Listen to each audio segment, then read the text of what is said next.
भगवान शिव के वाहन कैसे बने नंदी जी, आइए जानते हैं इस कहानी में। यह उस समय की बात है जब भगवान शिव के पास कोई वाहन नहीं था। उन्हें पैदल ही एक जंगल पर्वत की यात्रा करनी पड़ी थी। एक दिन माँ पार्वती उनसे बोली, आप तो संसार के स्वामी हैं, क्या आपको पैदल यात्रा करना शोभा देता है? शिव जी हंसकर बोले, देवी हम तो रमते जोगी, हमें वाहन से क्या लेना देना, भला साधु कभी वाहन की सवारी करते हैं? पार्वती जी ने आंखों में आंसू भरकर कहा, आप शरीर पर भस्म लगाकर, बालों की जटा बनाकर, नंगे पांवों कांटों से भरे पथ पर चलते हैं तो मुझे बहुत दुख होता है। शिव जी ने उन्हें बार बार समझाया, परंतु वह जिद पर अड़ी रहीं। बिना किसी सुविधा के जंगल में रहना पार्वती जी को स्वीकार था, परंतु वह शिव जी के लिए सवारी चाहती थी। अब भोले भंडारी चिंतित हुए, भला वह किसको बनाएं अपना सवारी। उन्होंने देवताओं को बुलावा भेजा। नारद मुनि जी ने सभी देवतागण को उन तक संदेशा पहुंचा दिया। सभी देवतागण घबरा गए, कहीं हमारे वाहन न ले लें शिव जी। सब कोई न कोई बहाना बनाकर अपने महलों में बैठे रहें। पार्वती जी उदास थीं। शिव जी ने देखा कि कोई नहीं पहुंचा। उन्होंने एक हुकार लगाई, जंगल के सभी जानवर आ पहुँचे। शिव जी ने उनसे कहा, तुम्हारी माँ पार्वती चाहती हैं कि मेरे पास कोई वाहन होना चाहिए, बोलो कौन बनेगा मेरा वाहन? सभी जानवर खुशी से झूम उठे। छोटा सा खरगोश था, खुद आगे आकर बोला, भगवान मुझे अपना वाहन बना ले, मैं बहुत मुलायम हूँ। सभी खिलखिलाकर हंस पड़े।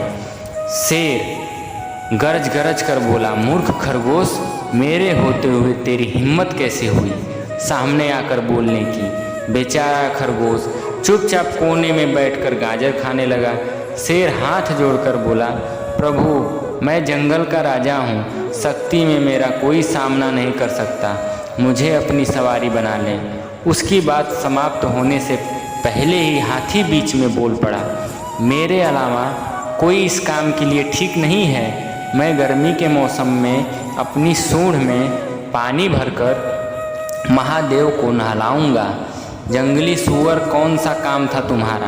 अपनी पूंछ हिलाते हुए कहने लगा, शिव मुझे सवारी बना लो, मैं साफ सुथरा रहने की कोशिश का। यह कहकर वह अपने शरीर की कीचड़ चाटने लगा। कस्तूरी हिरण ने नाक पर हाथ रखा और बोला, कितनी बदबू आ रही है, भाग चल यहाँ से, मेरी पीठ पर सवारी करेंगे।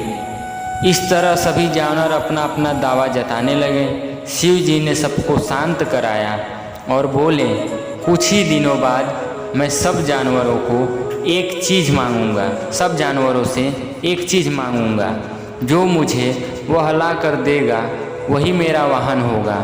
नंदी बैल भी वहीं खड़ा था। उस दिन के बाद से वे छिप छिप कर शिव जी पार्वती जी की बातें सुनने लगा। घंटे भूखे प्यास की परवाह किए बिना, घंटों भूख प्यास की परवाह किए बिना वह छिपा रहता। एक दिन उसे पता चल गया कि शिव जी बरसात के मौसम में सूखी लकड़ियाँ मांगेंगे। उसने पहले से ही सारी तैयारी कर ली। बरसात का मौसम आया, सारा जंगल पानी से भर गया।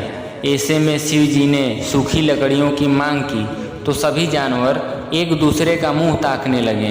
बैल गया और जंगल से बहुत सी लकड़ियों के गट्ठर लाया। भगवान शिव बहुत प्रसन्न हुए। मन ही मन में जानते थे कि बैल ने उनकी सारी बातें सुन ली हैं, फिर भी उन्होंने नंदी बैल को अपना वाहन चुन लिया। सारे जानवर उनकी और माँ पार्वती की जय जयकार लगाते हुए अपने अपने जंगल में लौट गए। किस तरह भगवान शिव के वाहन बने, यह कहानी आप लोगों को कैसी लगी? यह कहानी अगर अच्छी लगी हो तो लाइक करें, शेयर करना न भूलें और मेरे चैनल पर नए हैं तो चैनल को सब्सक्राइब कर लीजिए। इसी तरह की कहानी मैं लिखता रहता हूँ। आज के लिए बस इतना ही, मिलते हैं दूसरे कहानी में, तब तक के लिए धन्यवाद।